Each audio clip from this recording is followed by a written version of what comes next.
With profound, humble gratitude and love to all venerated enlightened masters, we bow to the Almighty in soulful gratefulness for gifting us with their holy blessed presence.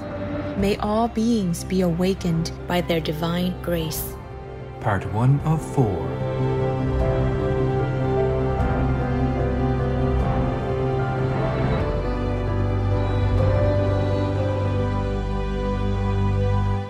Etc. Be vegan, make peace, do good deeds. Heaven, Godspeed. Our programs offer many languages. Please visit suprememastertv.com/schedule. Nos programmes offrent plusieurs langues. Veuillez visiter suprememastertv.com/schedule. Nuestros programas ofrecen varios idiomas. Visiten suprememastertv.com/schedule. Nossos programas oferecem vários idiomas. Acesse suprememastertv.com/schedule. And when you smile naturally, you relax so much, your blood pressure comes down, your heart rate comes down, and you will be surprised, your headache disappears. Please stay with us to enjoy this illuminating congress. Feed animals food, love, and kindness instead of feeding on animals. Shari Black Velvet, vegan.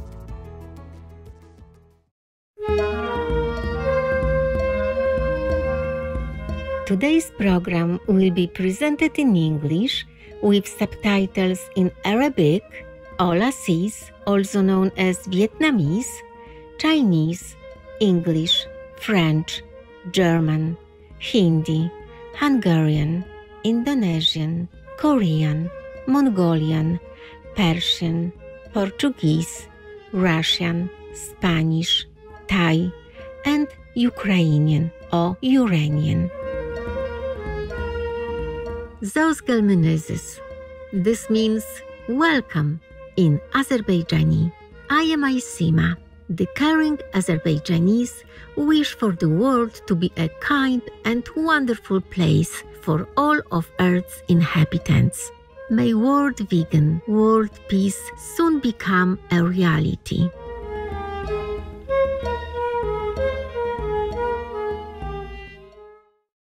The Azerbaijan Democratic Republic is a beautiful country located in southwestern Asia.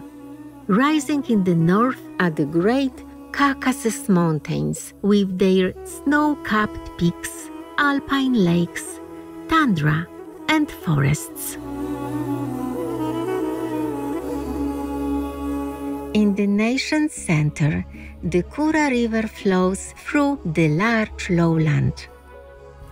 Azerbaijan also hosts UNESCO-listed sites such as the medieval old city in the capital Baku and Gobastan Reserve with its thousands of prehistoric rock art pieces.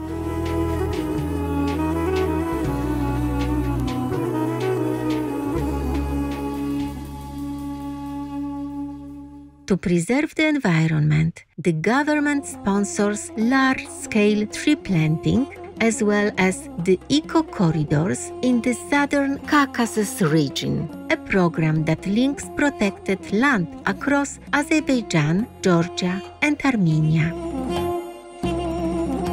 Azerbaijani youth are also part of environmental groups like EcoFront. Their enthusiastic efforts have brought success and expanded involvement in projects that restore nature and preserve wildlife.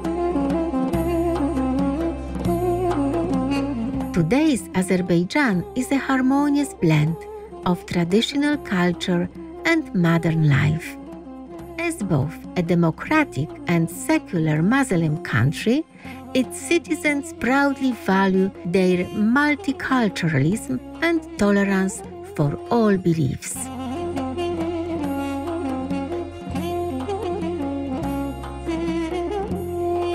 Time-honored music styles like Mugam are still performed across the land.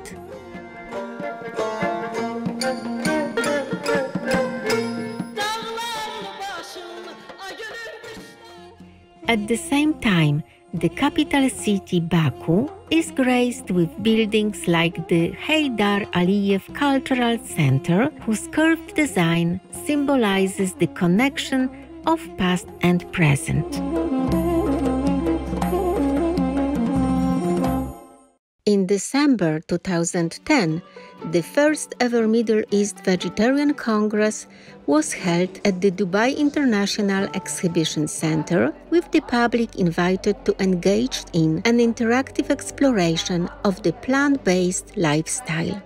Organized by the Middle East Veg Group, or MEVEG, supported by the Middle East Natural and Organic Product Expo 2010, and endorsed by the Dubai Health Authority of the United Arab Emirates, the event provided 2 days of seminars, workshops, and video telecasts with experts from around the world, along with rejuvenating veg cuisine.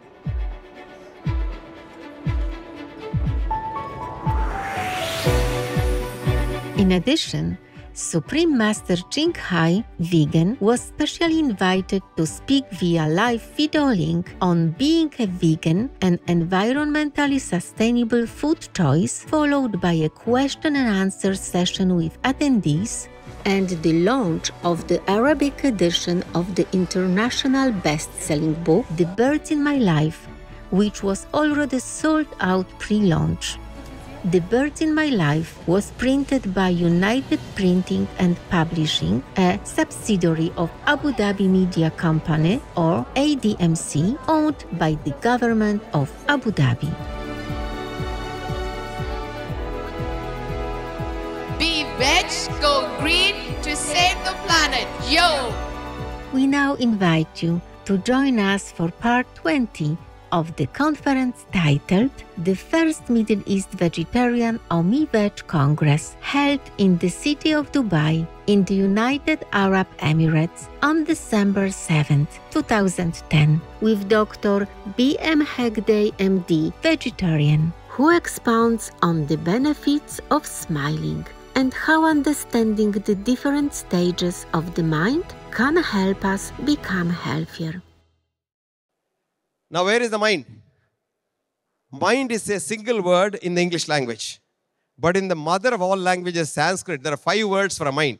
The mind of a child, newborn child, which can just recognize maybe after a few months, is called manas, M-A-N-A-S. That is something like a dark room with a window. So the child sees something in the window, it smiles. Do you know how many times a young child smiles in a day? Roughly, young lady? 500 to 1,000 times it smiles. Ask yourself, how many times you smiled yesterday? The less number of times you smile, the regular is your heart rate, and when you don't smile, you may get a heart attack. So keep smiling. God gave smiling capacity only to man. Did you know that? No animal can smile. It can grin, but it can't smile. Smiling requires about 150 muscles to relax in the body, which means if you smile each time, you get up in the morning and say, that's called grinning. No. Naturally, that's a good one. That's the natural smile. And when you smile naturally, you relax so much, your blood pressure comes down, your heart rate comes down, and you will be surprised, your headache disappears. And John Rowan, Byron has written a beautiful book where he says, why does man alone smile? He says, I smile, it's because I don't want to weep, full stop. Man is the only creature with the neocortex who gets all kinds of problems. Adhyatmika dukkha, adi daivika dukkha, adi bhautika dukkha. You get a calamity, let's say. That is also something which you can't control, but you must be able to smile even then. That's called the manas. Now you send this child to school. What does the school say? That is a cow, 4 legs. This is a tree. And that is a chair. This is a table. 2 into 2 is 4, right? Correct? All the time? No, we'll come back to that. Now, this is called intelligence. What is intelligence? Past experience. You are taught that this is a cow. You know that's a cow. You don't know why it is a cow. Because your teacher told it's a cow. It's a cow. That's called buddhi. So, now the next man comes when you go to school. You see that. You say, oh, he's B.M. Hegde. So far it was just somebody. I just smiled. Now I know it's B.M. Hegde. If I want, I'll smile. If I don't want, I don't smile. You get the point? There's a difference. That's called buddhi. Now, very interesting. Alexis Carrel is a Nobel laureate, great man. He wrote a book, Man the Unknown, where he said, I quote, every newborn child is a genius. Mark my words, every newborn child is a genius, only to be converted into an idiot in school. Did you get that? Teachers are here? Yes, yes. You know, there's two kinds of education. The original education, real education was A, ducere. A is out in Latin, ducere is to deliver. So, the child has the genius, teacher has to polish it and bring it out. So, teacher is a midwife. The teacher's job is, what does the midwife do? Stands by the side of a pregnant mother in pain, coaxing her, cajoling her, empathizing with her, sympathizing with her. But who delivers? The mother. In the class, who delivers? Teacher. That's the difference. Now, this was Socrates' method of teaching, which the Roman Empire did not like because he thought everybody becomes wise, kings cannot survive. So they said, a ducere. We will give a syllabus, curriculum, and then you teach it, and the student must learn that. So that's called buddhi. Now, you go one step further. After you grow up, now you become, let's say, like Prakash, you become a chartered accountant. You studied that 2 into 2 is 4 in the class, and then you become a chartered accountant. You are a very important man. You are very big. Then you get what is called a chitta. Little ego comes in. I. You know, till then there was no I. Now I comes. So that's called the chitta level. Chitta is a level of the mind where you put in your ego. Remember that? So what happens now? The BMEG is going there, and your mind sees that and says, I don't like that rascal. See, that's the difference. You see the difference? First, when you're a child, BMEG goes there, you smile. Then you go to school, you say, is BMEG, I don't smile. Then you become I, then I don't like BMEG. So the problem was I. Do you get that? Till you get that I, aham, that pride, then you have no problem at all. So this was known to the rishis. So that's why Patanjali started yoga. He said, chitta, vritti, nirodha, yogaha.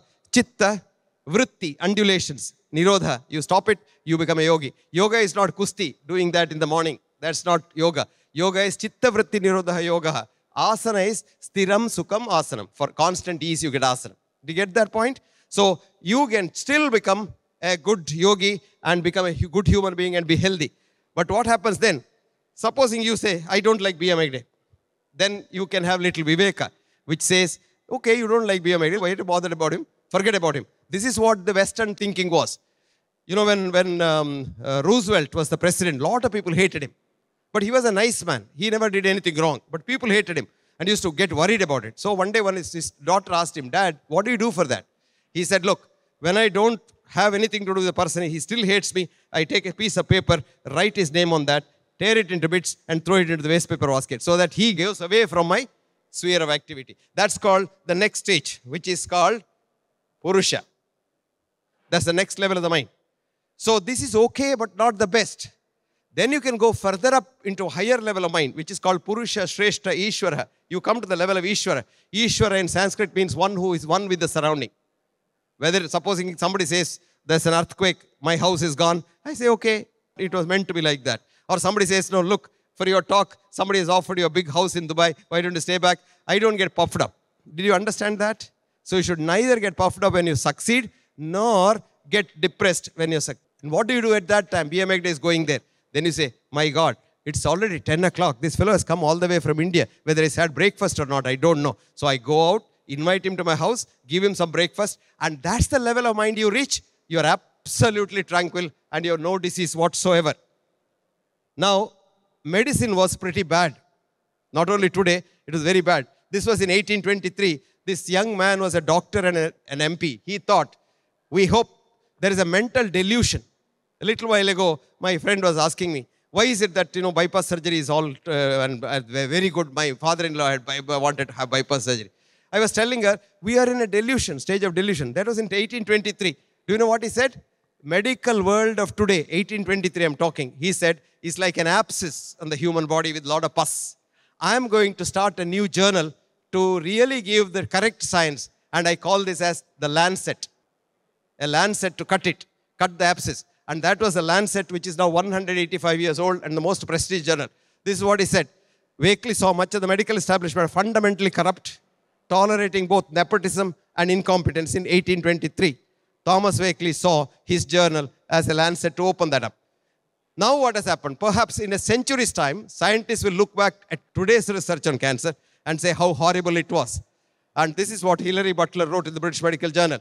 The medical establishment has gone from being a fundamentally corrupt, nepotistic bunch of incompetent practitioners in 1823 into a corporate monstrosity will cut all the Wakefields off their knees in 2010. Can you believe that? Now, where did we go wrong? We went wrong when we started thinking of organ. Not as a human being, but as an organ. This is a heart disease. This is a brain disease. I'm a trained cardiologist. But after some 10 years, I realized I'm a bloody fool. So I became a doctor. After that, I became a doctor. Till then, I was a cardiologist, a pusher. I was pushing a catheter inside. It's called intervention. Have you heard of intervention? Interventional cardiologist. Have you maybe heard of intervene? Go to the Webster's Dictionary when you go back to school and see intervene. It has 3 meanings. Third one is very interesting. Go in between with malice. What's that? Go in between with malice. Now, 2 things. The next thing is, my friend was asking me, oh, Jerry, is diseases due to genes? Yes, we were thinking diseases are due to genes because we were using this Mendelian inheritance based on nuclear genes. The truth is, nuclear genes are not important at all. We have vital genes outside the nucleus, the mitochondria, which we don't know at all. So our whole thinking of genetics is wrong. Now I'll tell you about our drugs. The first cancer drug, which is called Nujol. Nujol in Latin means new oil. It's a byproduct of petrol extraction. Can you believe that? And that is what you're taking. For cancer, you get some chemotherapy, which is just nothing but real poisonous chemicals. Now the chlorpromazine, a lot of you must have taken it. Even children must have taken it. It's called Largactil in the market. Even if you vomit a little, you get a Largactil. You feel funny, you get a little Largactil. Do you know what it is? It's a byproduct of rocket fuel. Now, all of you take painkillers, right? Who has not taken painkiller? Good, good,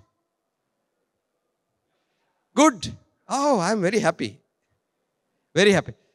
Please do not take painkillers because all painkillers starting from aspirin to COX-2 inhibitors can produce a heart attack even after 5 to 10 years.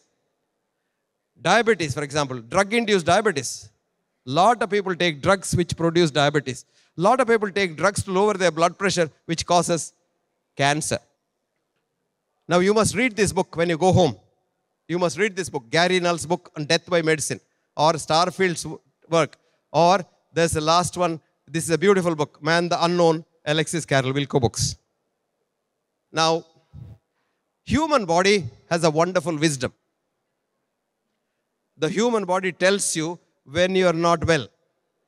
Now, supposing you are traveling, let us say, and you are very tense due to something, then certain parts of your muscles tense up. Maybe your neck muscle, your back muscle, your shoulder muscles tense up. So the following day, you have a neck ache, you have a back ache, or your shoulder ache. And what do? You go to the doctor. He takes an X-ray. He has not been X-raying your mind, what happened to you in the plane. But he has X-rayed you. And as it so happens that all of us don't have an identical X-ray. So slight changes is, you have spondylitis. So you're very happy, your diagnosis, your name. And especially ladies, they're in their kitty party, they can talk. I have a little BP. I have a little cholesterol. You know, they're very happy because they're in a different class. But all this is wrong because that's not a disease at all. And the most important thing is we need a new science of man. Now this is important. Somebody was asking me, how can drugs cause Parkinsonism? How can drugs cause Alzheimer's? The Alzheimer's is purely due to these drugs. Cardiac drugs, cholesterol-lowering drugs, sleeping pills, antidepressants, narcotics, stimulants, anticholinergics, antiepileptics, and drug cocktails. And mostly drug-induced. You read this book, it's just come out. Please buy this book, Drug-Induced Dementia. Dementia is Alzheimer's, you know, where your mind is, you don't know where you're doing. It's all due to drugs. And this girl lost her job in the American Navy. She was the chief of Naval Psychiatry Service, Grace Jackson. Because of her views, she lost her job. She joined a university as a professor, lost her job. But this book is worth its weight, not in gold, but in platinum. You take medicines, you know, you go to the doctor and say, I'll take this medicine A to B, Z medicine. But did you know that every chemical molecule that the doctor gives you is chemically dextrorotatory, and every body molecule is levorotatory. This girl is nodding her head. Did you know that, ma? No. Anyway, so every drug that you take is a square plug in a round hole. But all herbal medicines are food. Remember that? They are food. They are levorotatory. And then it agrees with your body system. What is this? Tower of Pisa, isn't it? Prince Charles wrote an article. Modern medicine, for all its high-tech stuff, is slightly off balance like the Tower of Pisa. You know, you see the Tower of Pisa there? Slightly off balance. And I'll show you something else. What does this mean? You want evidence for everything. Now, this is the proof of doctors making mistakes. As recently as 1990, there were about 1,500 papers on doctors' errors. Today, in 2010, if you kept the papers one above the other, they'll be taller than the World Trade Center, and maybe Burj Dubai might be the height. That many papers are there, thousands of papers, and it's been going steadily up like that. Vegan side effect, feeling the bond between all beings. Honorable viewers, thank you for your presence today for the first Middle East Vegetarian or MEVEG Congress on Words of Wisdom. Please join us tomorrow for part 21 of this illuminating conference. Coming up next is Serving Through Music with Nimo Patel, Vegetarian, part 2 of 2, right after noteworthy news. May God's mercy and grace lead the world through these troubled times. Be vegan. Make peace. Do good deeds. Hell not reach. Our programs offer many languages. Please visit suprememastertv.com/schedule and suprememastertv.com/WOW.